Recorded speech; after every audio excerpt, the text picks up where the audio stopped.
Hello again, YouTube, and welcome back to Just Get a Tesla.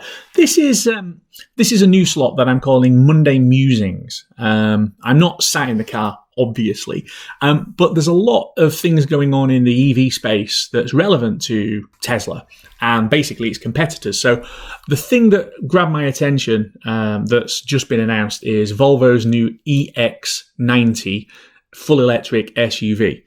Now, I like Volvo. My previous car, but one, was a Volvo S90, a 2018 model, which was an absolutely beautiful car with the most sumptuous interior that I've ever had. I mean, absolutely amazing car, but not really suitable for the roads up here in northern Scotland or for the things that I needed to use for.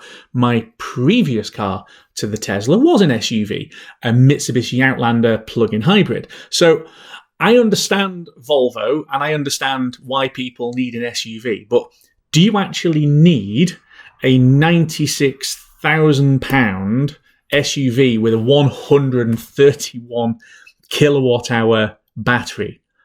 131 kilowatt hours. How long is it going to take to charge the thing on most of the chargers that we've got? I've just done a video which hasn't actually uploaded yet, but it's coming soon, where I plugged my Tesla into my 32 amp wall box from flat to see how long it was going to take to charge. And it was going to take basically 10 hours to go up to the 90% charge limit. So for a 131 kilowatt hour battery instead of the 82 that I've got in mine, that's going to be what, half as long again, more. So you're into, 18 hours, something like that to charge it. And that's if you've got a decent wall charger.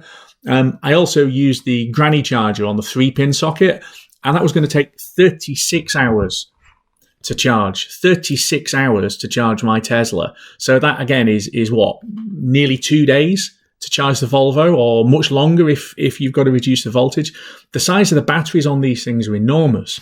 I mean, the Volvo, they're saying it's going to have a 373 mile range. Now, first of all, that's cobblers.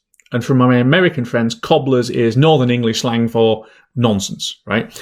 No way is a car the size and the weight of a big pile of bricks going to do 373 miles of range. I mean, that will be WLTP, so take a good chunk off that. So, 300, maybe 320 or something in the real world. So its efficiency can't be that great, which is the problem with a lot of these cars.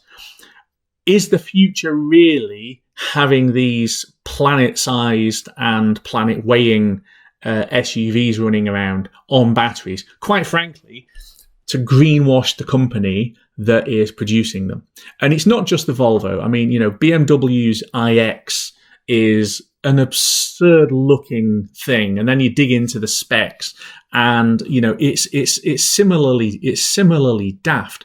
And I've had a couple of BMWs, so I'm not knocking the brand. I had a 3 Series Estate. I had a 5 Series Saloon, within the last decade. They were really good cars. So it's not an anti-BMW thing. It's an anti-what BMW are doing now thing. I just don't follow. Similarly, Audi, the new Q8 e-tron, it's the size of a house.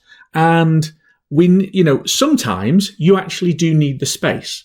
So this is not attacking SUVs because, again, my last car was an SUV, and that was my second Mitsubishi Outlander plug-in hybrid. I've actually had 2 of them.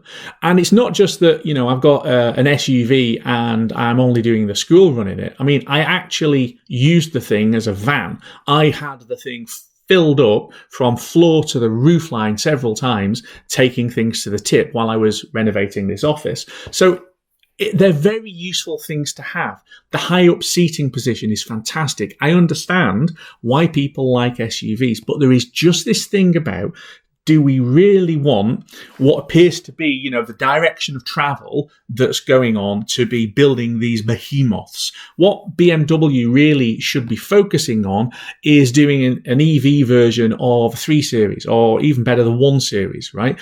Do the smaller cars that are more universal. Their 2 Series Grand Tourer is a really flexible vehicle. It's got a brilliant space. You can fit a lot of stuff and a lot of people inside it, but it's significantly smaller and lighter and needs less batteries than their big one, but I'm sure it makes them less profit. Similar with Audi. There's a lot of fuss at the moment in the UK about the brand MG, which is a classic British sports car brand that's now owned by the Chinese, and they've turned it into basically an EV brand. And some of the cars that they're importing, my brother has got an MG5 Estate, fantastic thing. The MG4 that's just come out as a hatchback, again, brilliant, fabulous value for money, efficient enough drivetrain, and they're accessible. That, and cars built like that, probably should be the way forward. But several of these other manufacturers, they're not offering, the Tesla Model 3, BMW 3 Series, Audi A4 size car. They're just not. They're going straight to the top and going for the mega beast. So it's just a bit of a rant, really. I don't quite understand, even with Volvo, right, who, build brilliant cars, super secure, super safe, lovely to sit in. Building a 96,000 quid starting price SUV, with a battery that's 2 or 3 cars worth of batteries all in a single pack. I just don't get it. I can only imagine what the experience is going to be of driving one of those and having to plug in on a public charger. You're plugging into any of the non-Tesla chargers up and down the country, providing that they're actually working, and that's really hit and miss, and that you can actually get on them. The charging speeds on a lot of them just aren't quick enough to cope with, a battery that size. So the usage experience is going to be poor. And I know there's plenty of Porsche Taycan owners who've got, a massive battery who have posted online about how bad it is to charge them. This is literally going to be the experience. So to make EVs really work, we've got to get it so that more people use them and like them and find them easy. Anyway, that's it. Monday Musings. It's basically me talking at you. And I hope this has been interesting. If so, let me know in the comments. If it hasn't been interesting and you don't want me to do any more of these again, let me know in the comments. But until then, I'll see you on the next one.